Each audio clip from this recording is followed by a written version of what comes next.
ये जो क्वेश्चन आप देख रहे हैं, ये क्वेश्चंस फंक्शन का है, जिसमें क्वाड्रेटिक और बहुत सारे ऐसे टेक्निक यूज़ हुआ है, जो आपको जेईई मेन में बहुत हेल्प करने वाला है। ये क्वेश्चन कह रहा है कि आपको ए का वैल्यू निकालना है, ए का कंप्लीट सेट ऑफ वैल्यू ए निकालना है, जिसमें ये functions attains all real values, मतलब इस फंक्शन का रियल वैल्यूज आ जाए, उस कंडीशन के लिए ए का कंप्लीट सेट निकालनी है। ओके, इसके लिए क्या करना पड़ता है हम लोगों को? सबसे पहले अब सपोज कीजिए इस फंक्शन को y मान लेते हैं।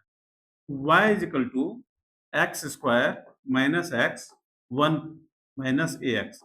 अब इसको क्रॉस मल्टीप्लाई करेंगे आप, उससे क्या होगा? इस y को अंदर करेंगे तो y minus y a x plus x square minus x. अब क्या करना चाहिए इसको? सबको उधर कर लेते हैं, इधर जीरो कर लेते हैं।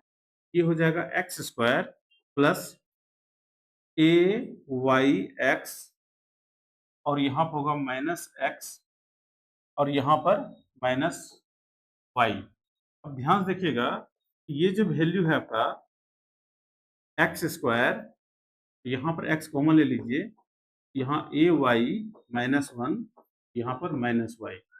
अब ये एक्स स्क्वायर में ये क्वाड्रेटिक इक्वेशन है, और क्वाड्रेटिक इक्वेशन में अगर रियल वैल्यू देना है, इसका मतलब होता है कि इसका डिस्क्रिमिनेंट जो होगी वो ग्रेटर देन इक्वल टू 0 होगा।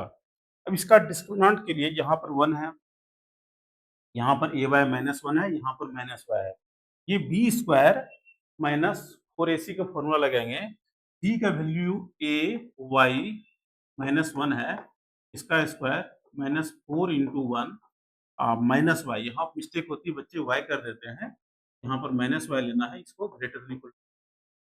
अब इसको जब फर्दर सोल्व करेंगे आप, ये हो गया a square y square plus 1 plus 2 times of minus 2 times of a y होगा, और यहाँ पर माइनस माइनस 4 वाई होगा, जो ग्रेटर देन इक्वल टू 0 हो जाएगी। अब क्या करना है आपको? अब ये जो क्वाड्रेटिक इक्वेशन है, ये किस टर्म आ गया? y के टर्म में। अब ध्यान से देखिएगा, ये जो दिया हुआ है ए स्क्वायर वाई स्क्वायर, यहाँ पर आप y कॉमन लेंगे, एक काम कीजिए 2y कॉमन ले लेते हैं, 2y कॉमन लेंगे, ये हो गया आपका 2 माइनस ए हो जाएगा, ठीक है? और साथ ही साथ यहाँ पर प्लस 1 हो रहा है ना? और ये ग्रेटर देन इक्वल टू 0 है। जब कोई फंक्शन क्वाड्रेटिक फॉर्मूला आपने सीखा होगा, जब फंक्शन आपके ग्रेटर देन इक्वल टू 0 हो, ये तभी हो सकता है जब ये 2 पॉइंट को कट कर रहा हो। सॉरी, फंक्शन अगर बड़ा हो, उसका मतलब ये किसी भी कट ही नहीं कर रहा है, ये कट कर भी रहा है तो एक पॉइंट में कट कर रहा है, क्योंकि ए स्क्वायर इसमें ग्रेटर देन इक्वल टू 0 है, इसलिए इसका जो ग्राफ होगा वो एक्स एक्सिस को टच, मतलब टच कर सकता है या उसके ऊपर होगा। तो इस वजह से इसमें क्या होता है कंसेप्ट आपका, अगर फंक्शन आपका ग्रेटर देन इक्वल टू 0 हो, तो डी जो होती है वो लेस देन इक्वल टू 0 होती है, ठीक है? इस केस में इसका जो डिस्क्रिमिनेंट होगा वो होगा आपका D greater than equal, D का यहाँ पर क्या हो गया? 2 2 माइनस ए का whole square minus 4a into 1, 4a into a square greater, ये होगा आपका लेस देन इक्वल टू 0।